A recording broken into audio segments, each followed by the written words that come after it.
नमस्कार मंडळी, आज आपण बनवणार आहोत एकदम झटपट अशी दाल खिचडी।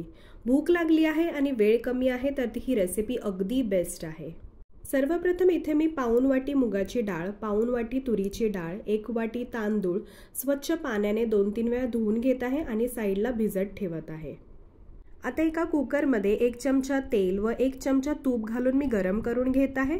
मग फोडणीसाठी 1 चमचा जिरं, अर्धा चमचा हळद, थोडीशी लसूण, थोडंसं आलं, 1-2 बारीक चिरलेल्या हिरव्या मिरच्या, 1 लाल मिरची, 7-8 कढीपत्त्याची पानं, 1 चमचा लाल तिखट, 1 छोटे टोमॅटो बारीक कट करून घेतलेले आहे आणि छान अशी फोडणी मिक्स करून घेत आहे।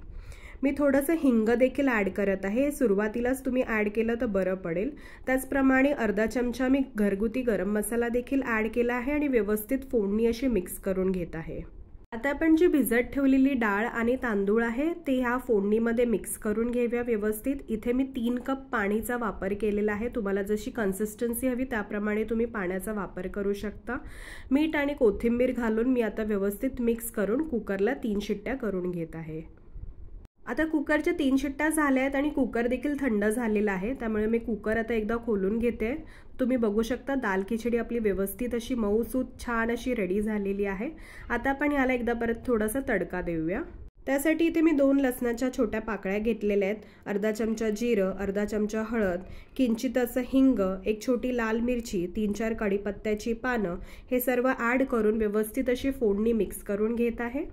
आणि ही फोडणी आता आपण खिचडीवरून वरती मिक्स करून घेऊया आणि अगदी अलगद हाताने थोडंसं असं मिक्स करून घ्यायचे आहे आणि ही फोडणी लगेच आपल्याला झाकून 2 ते 3 मिनिटांसाठी ठेवून द्यायची आहे।